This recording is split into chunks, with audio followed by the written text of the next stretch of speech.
C'est votre page Atmosphère Dallas que vous connaissez. Nous avions passé une émission avec notre pasteur, l'ancien Baruti Kassongo que vous connaissez. Isolé Zalaï Kitoko, Binomogo Bolanda.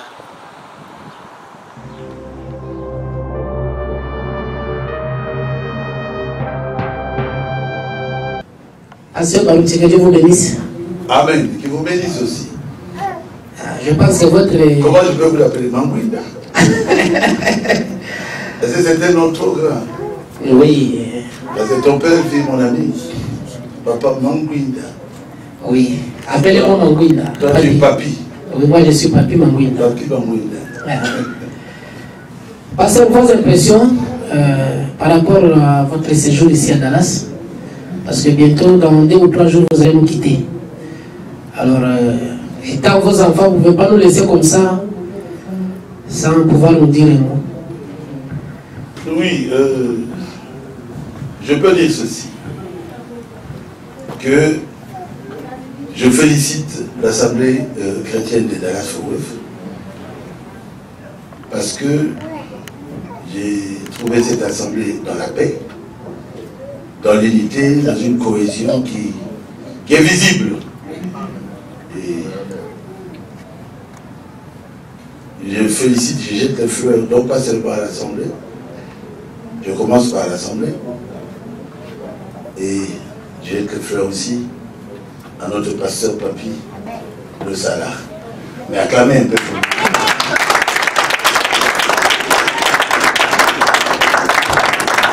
Donc je rentre avec un cœur apaisé, je rentre avec un cœur vraiment calme. Calme. Amen. Parce que Dallas, calme. Calme.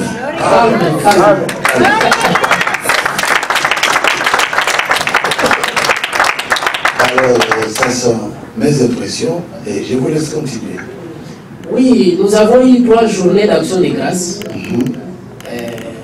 auxquelles vous aviez aussi intervenu. Alors, comment ça a été? Bon, les 3 actions, les 3 jours d'action de grâce, bon, moi je posais la question comment ça va être. Je disais, nous sommes là où tout le monde est busy. Tout le monde est busy. Ici on dit busy. Un service veut dire quoi? Occupé. Ah, vous jouez avec l'homme blanc. Si vous faites 8 heures au travail, c'est 8 heures de travail. Et on peut vous prendre comme ça, des heures et des heures, votre femme est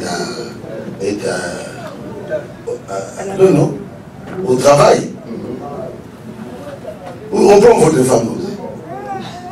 Quand elle revient à 14 h, vous partez à 15 h. Vous quittez déjà la maison. Tout le monde est busy. Et on peut, comment ils appellent ça? Quand on vous dit vous devez venir mandatory. Mais les gens étaient pleins. Le premier jour, quand le pasteur Atapis Gamba a prêché sur les 5 pierres de David. Mon Dieu, j'ai dit, mais cet enfant, mais il est plus que moi aujourd'hui. Que Dieu le bénisse.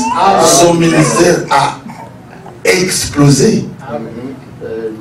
Et vraiment, je suis content. Et après, j'ai parlé un peu sur couper les liens de famille, les liens venant aussi des maladies de famille, les liens venant des sorciers. Et j'avais prié pour les gens, c'était extraordinaire. Le Saint-Esprit était descendu. Amen. Et le 2e jour, c'était formidable. On s'est retrouvés, on a mangé. Il y avait le concert. Hein? Ah, c'était le concert. C'est toute cette femme-là qui a chanté, c'était encore quelqu'un qui... Aïe, aïe, aïe, aïe, aïe, c'était très bon. Et ici, vous avez de très, très, très bons musiciens. Et je suis un peu jaloux de vous. Est-ce qu'on peut acclamer pour les musiciens? Très fort, très fort. Et il y a eu un concert, il y avait des frères tels que Kibozi. Gilbert Kibozi, il était là. Il y avait le pasteur, le Salah, qui chante aussi très bien, qui a chanté. Et il y avait... Il est Kébélé, c'est qui? Notre frère Shadrach. Shadrach, c'était formidable. Il est Kébélé. Et Kébélé. Ah, quand même, comme ça. Tout le bienfait de Dieu, il est Kébélé. C'est vraiment une semblable de Kébélé. Et marqué Makassi. Parce qu'à chaque fois, aux autres, il y a la prédication de Kébélé. C'est vrai, les années, il est Kébélé. Et ça, c'est secret. Vous avez déjà vu un homme dont l'oiseau vient sur sa tête? Non? Non, c'est seulement Jésus. Et l'oiseau vient sur ma tête pendant 30 minutes. L'enfant qui est là, pardon, mon frère. Il est Kébélé. Il est Kébélé.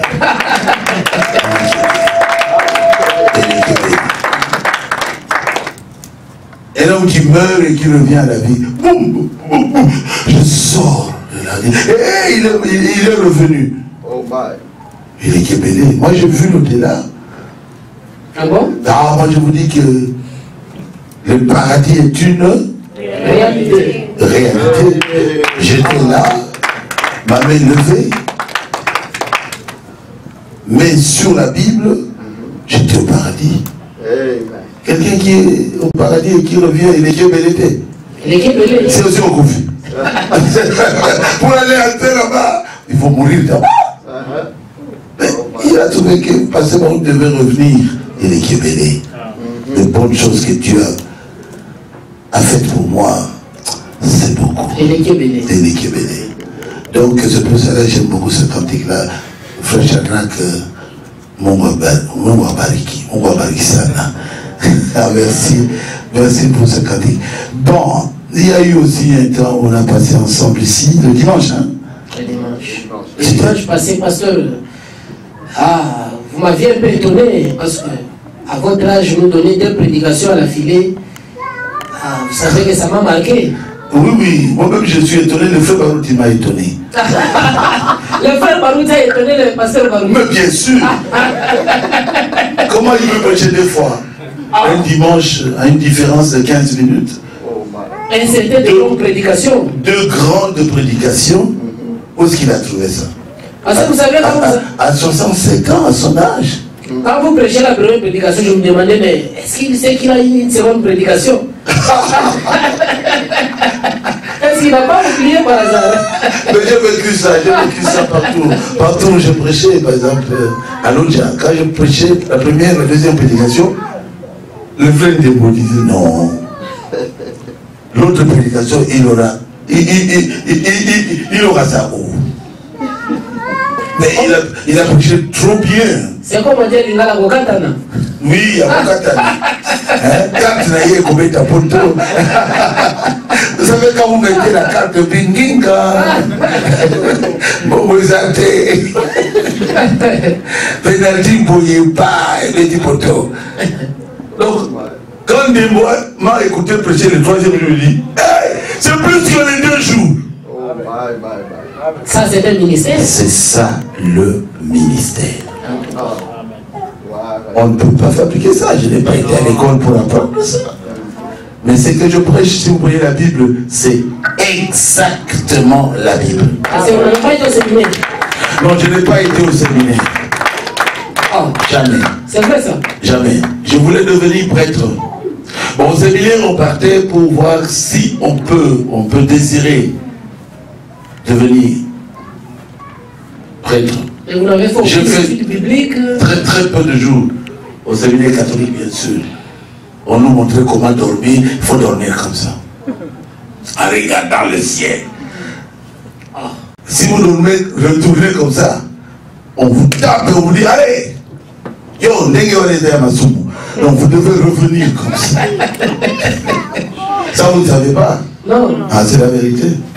C'est pour vous dire que j'étais là. Moi, j'avais donné ma vie au Seigneur depuis mon enfance. J'ai fait la messe à l'église catholique Saint-Pierre depuis que j'étais à l'école primaire. À Saint-Jean-Bosco, je faisais la messe avec mon Seigneur, mon quai aujourd'hui. Il est encore vivant.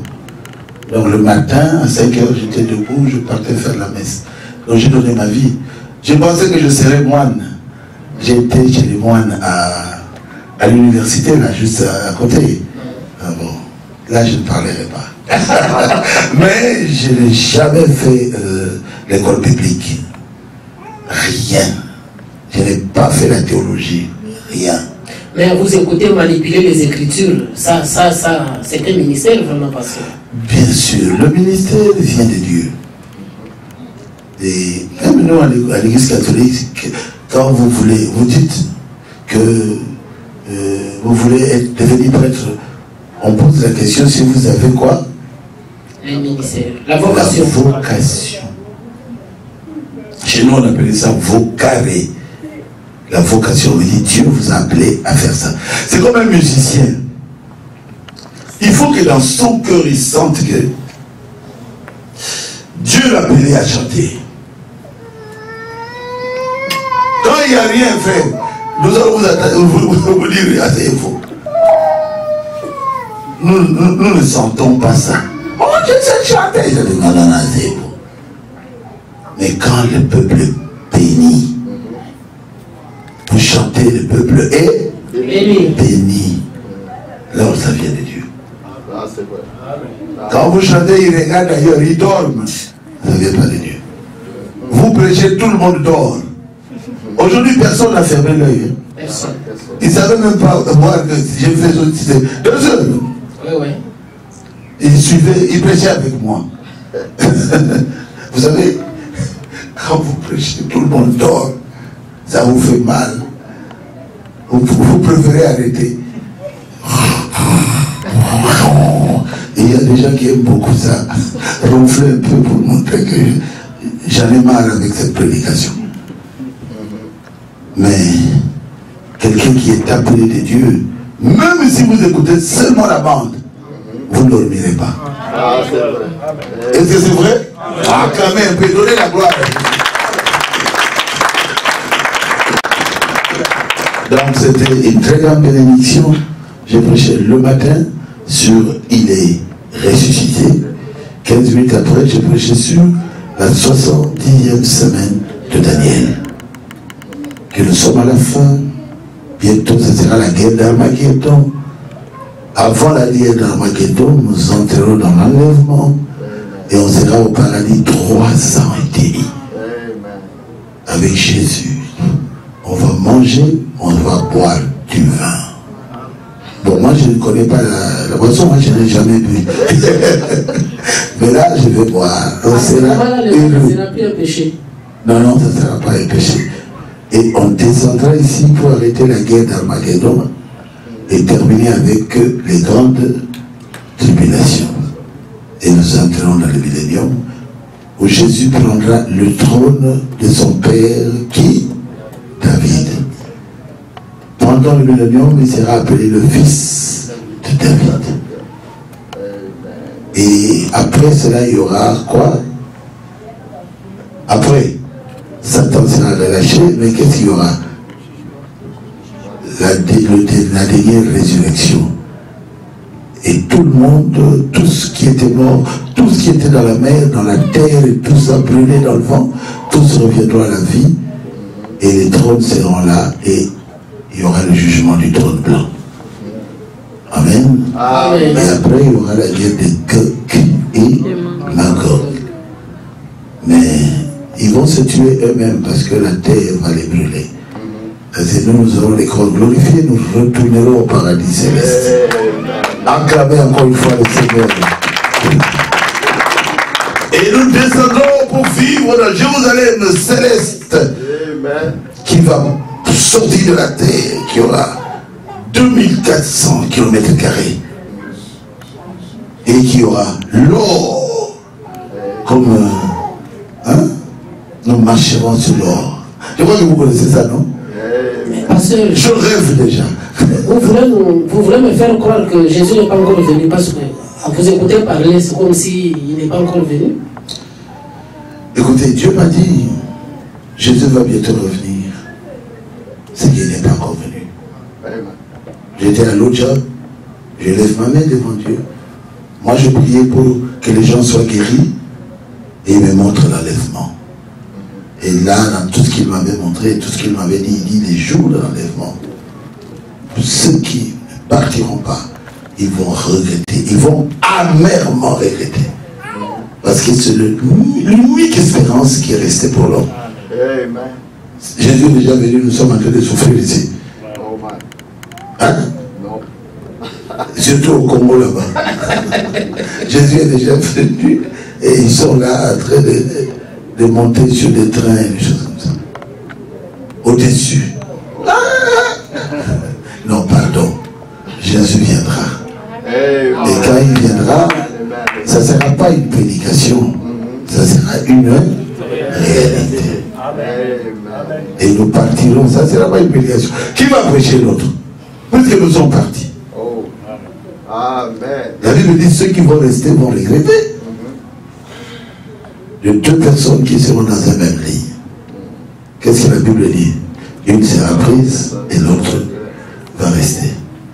Les deux personnes qui monteront dans un éboca, dans une meule. Une restera et l'autre sera prise. De deux personnes, le matin en train de prier, ça ce sera aux États-Unis. Ah, nous prions. Écoutez, la prière là, c'est bien. Mais il faut prier dans la vérité. Amen. Une personne restera. Oh, maman est partie. Oh, Coco est parti. Grand-papa est parti. Ce n'est pas encore arrivé. Parce que ici, chez nous, quand vous parlez à une Américaine, deux personnes en train de... Non, Dieu a bien classé les choses. Les Américains chantent toujours un beau matin. Quand tout sera fini, je m'envolerai. Ce sont les Américains. Pour eux, c'est un beau matin. Ça sera, Foubaran a parlé dans l'enlèvement à 7 h du matin. Il a dit, c'est entre 6 h et 9 h. Et là où il a parlé de Eboka, deux femmes qui montent à la meule, ça ne peut être que l'Afrique. Ça, c'est vrai. J'ai été en Chine, je n'ai pas vu ça. Quelle sagesse. Ici, si vous voyez des femmes là, boum, boum, boum, maman Landele, maman Sophie, boum, boum, boum. Quand on a mis sur le hasard à Tokité, boum, boum. Au lieu de montrer très bien, et ils sont là, elles sont là en train de critiquer. Une sera prise, ça c'est l'Afrique. C'est l'Afrique. Donc, prenez 7 heures, ajoutez pour l'Afrique combien? 7. Ça fait 14 heures. Puisque ici, les gens mangent très bien. À midi, tout le monde. Hein? Vous allez à McDo et ailleurs. Vous mangez dans des restaurants. Mais là-bas, chez nous, ça traîne un peu. On mange le soir. Kanga journée. On mange le soir une fois. Donc à 14 h, c'est boum, boum, boum, boum. Alors on met ça. Vous savez, le pondou, ça prend du temps. Jusqu'au soir. Donc c'est long. L'enlèvement se fera vers 14 h. Entre midi et 15 h. Et deux personnes qui sont dans un lit, c'est où? C'est en Chine. Quand vous êtes à 14 h à Kinshasa, en Chine, vous êtes sur les lits. Il y a une différence de plus de 11-12 heures. Faites le calcul, vous verrez qu'ils sont dans leur lit. Donc, même là-bas chez eux, c'est bien. Si vous aviez bien prié, ils ont beaucoup de facilité chez eux.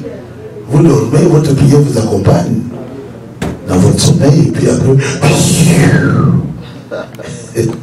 comment vous êtes arrivé à découvrir tout ça? C'est un ministère. C'est un ministère. Est-ce que c'est clair? Quand moi je lis ce verset là, je vois que Dieu... 70 semaines, Daniel. On nous prêchait ça pendant un mois. Avec un tableau, avec beaucoup de calculs. Et des fois, on en sortait avec un cœur presque fâché, parce que vous n'avez rien compris. Un cœur presque troublé, parce que quand vous sortez, C'est comme quand vous étiez entré. Mais maintenant, je prêche en 3 jours. Et si vous avez compris quand je prêchais, alors acclamez le Seigneur. C'est quoi? C'est le ministère. Vous prenez la nourriture, vous simplifiez ça. Il ne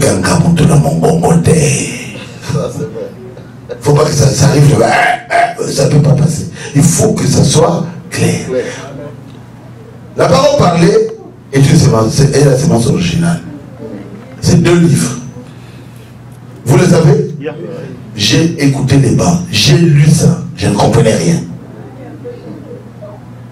Je vous ai prêché ici, la parole parlée est une semence. Est-ce que vous avez compris? C'est ça. La loi de la reproduction. C'est simple, il faut chercher la semence. Et quand vous avez la semence, le grain de blé, vous semez. Vous avez le grain de maïs, le grain de riz, vous semez. Et vous devez chercher la semence, Dieu, c'est Jésus. Et vous semez Jésus, vous avez des fils de Dieu qui deviendront de Dieu. Acclamez le Seigneur.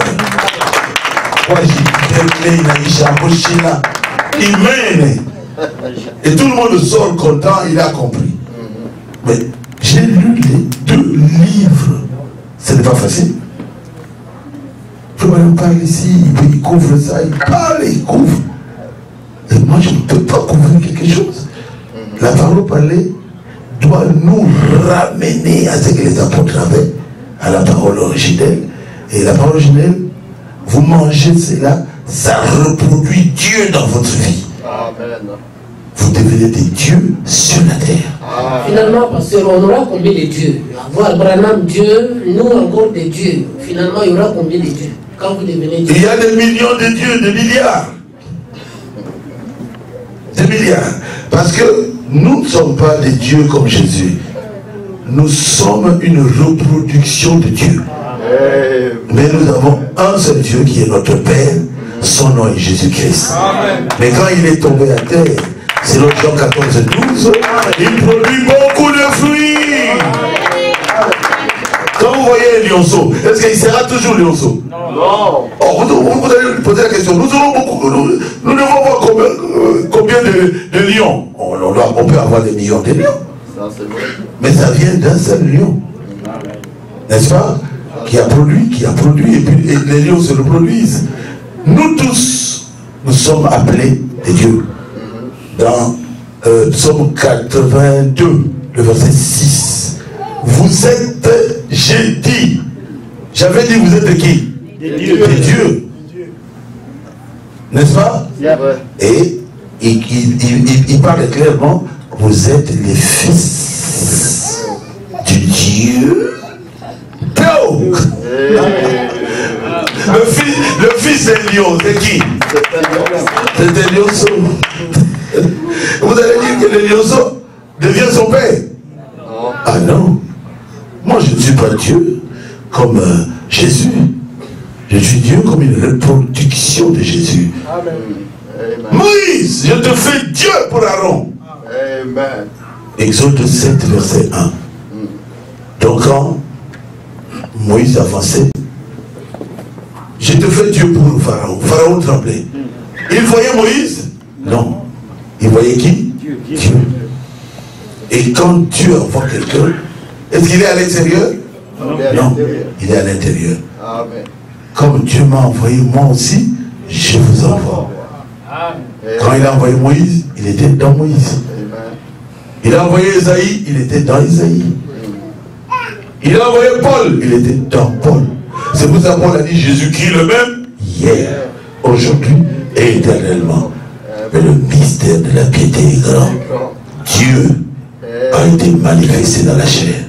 Le Créateur qui a toujours la plénitude de Dieu. C'est l'unique qui a la plénitude de Dieu. C'est qui? C'est Jésus. C'est Jésus. C'est Jésus. Il est notre Dieu. Acclamez très fort. Et nous sommes ses enfants. Je vois que tu as compris. J'ai compris, pasteur. Merci beaucoup. Toi, tu es le fils de Mangwinda. Oui, oui. Et tu n'es pas Mangwinda. Je suis Mangwinda. Est-ce que maintenant tu n'as pas un enfant? Deux même. Toutes les capacités que ton père avait, tu l'as. Et toute la puissance que Jésus avait, nous l'avons. Parce que nous sommes de sa propre nature. Et nous a donné sa propre nature. Je vois que c'est clair, non? C'est très clair. Merci. Merci beaucoup, pasteur. Mais je remarque une figure là-bas qui ressemble à maman Faux, je ne sais pas c'est qui là-bas. Ah, c'est ma fille. C'est votre fille? Ma fille, Miessi. Je ne comprends rien. Moi, je connais que... Mariée au pasteur Loussala. Je sais que vous n'avez qu'un seul fils, c'est Carlos. Non, j'ai eu 7 enfants. Ah. Un enfant qui est parti avant. Il était comme un blanc. Il était très clair.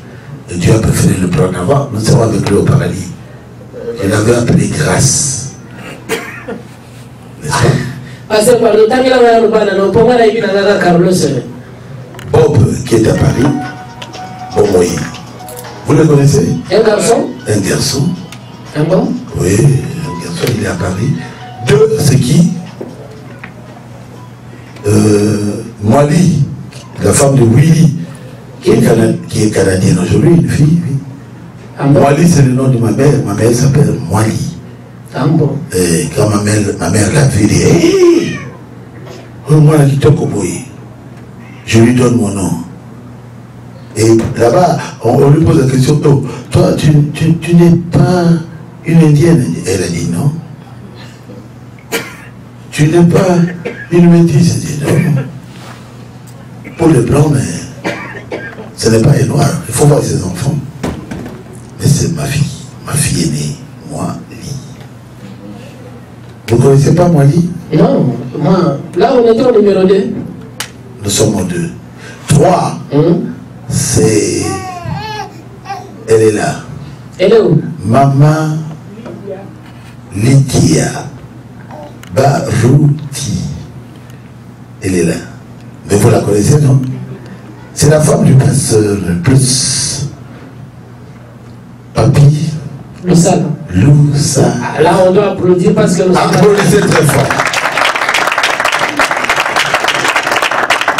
Vous voyez, elle ressemble beaucoup à sa mère. Hein? Vraiment? C'est pourquoi ça m'a impressionné. C'est une figure qui m'a impressionné. C'est elle qui m'a clémé pour que je vienne ici avec sa mère. Ah. Elle a fait un grand travail. Et j'ai fait...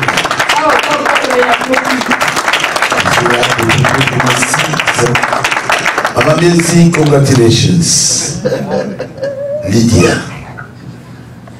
Maman pasteur. Oui. Nous allons au numéro 4. Le numéro 4, c'est Carlos Kalala Barouti. Carlos.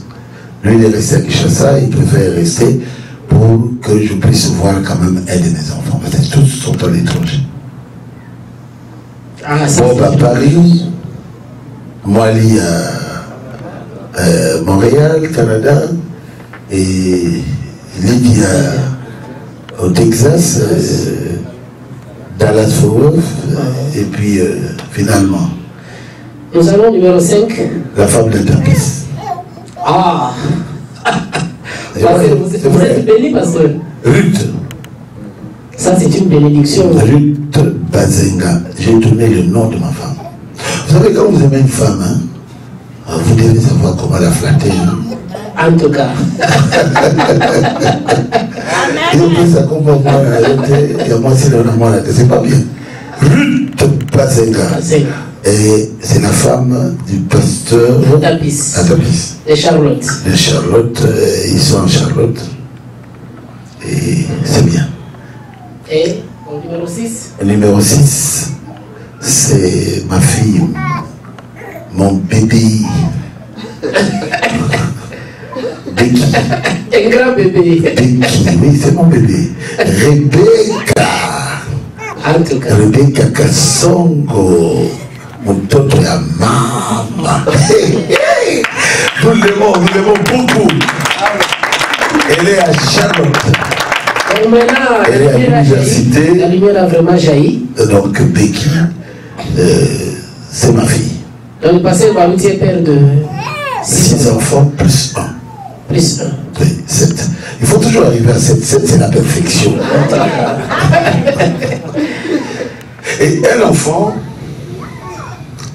la 10e de mes petits-fils, est né à Montréal. Hein? Il était né, c'est Joseph, hein? Emmanuel plutôt. Il était né le 10e mois, 2010, 10e coco du pasteur Barouti. 4 fois 10. 4 fois 10. Le 10, 10e mois, 2010, 10e petit-fils du pasteur Barouti. Alors, seulement pour les 3, la femme qui l'avait aidé à l'accouchement, une femme blanche, lui a dit, ça ne vient qu'une fois le siècle qu'un enfant naisse avec des 10 comme ça. Cet enfant est né le 10e mois et 10e mois. Et non, le 10e mois 2010. Pour cette dame blanche-là, c'était déjà extraordinaire. Réunir 3 étoiles alignées, c'est Jésus-Christ. Mais là, c'est arrivé jusqu'à 4 étoiles. Ce n'est pas un hasard. Bon, d'une façon claire, ma vie est vraiment un peu extraordinaire. Merci beaucoup, pasteur. Notre émission a touché à sa fin. Déjà? Oui, déjà, pasteur. Vous savez que on a été au culte déjà. Oui, atmosphère Dallas. Il faut toujours suivre atmosphère Dallas et vous serrez à la page. Acclamez très fort. Pour Manguinda, comment on l'appelle? C'est la ville. La prince de la ville. Merci beaucoup, pasteur. Un dernier mot pour ceux qui vous suivront sur l'atmosphère Dallas et à travers notre site de l'église et à l'internet. Bon, un dernier mot, je dis ceci. Dieu a envoyé des signes. Et chaque signe devait dire quelque chose. Quand vous voyez les pluies et les nuages se réunir et vous ne voulez pas vous préparer, vous risquez d'être mouillé complètement. Et quand vous voyez les feuilles tomber, préparez-vous pour que le fleuve vient d'Alaska pour ne pas mourir de froid. Parce que c'est un temps très froid qui arrive. Et quand vous voyez ce qui s'est passé dans ma vie, je vous dis, mes frères, écoutez la petite voix qui vous parle. Parce que cette voix vous préparera. Au départ, ce monde est arrivé à la fin. Bientôt, nous nous rencontrerons dans les pieds de Jésus. Et vous me direz, merci papa. Je suis encore vivant, beaucoup sont morts. Peut-être que Dieu m'a laissé pour que vous puissiez entendre ma voix aujourd'hui. Mettez-vous en ordre. Il est plus tard que vous le pensez. Merci beaucoup, pasteur. C'est par ces conseils que notre émission se termine. Pasteur, je vous remercie pour nous avoir accordé votre temps. Que Dieu vous bénisse le jour. Merci, je vous remercie moi aussi.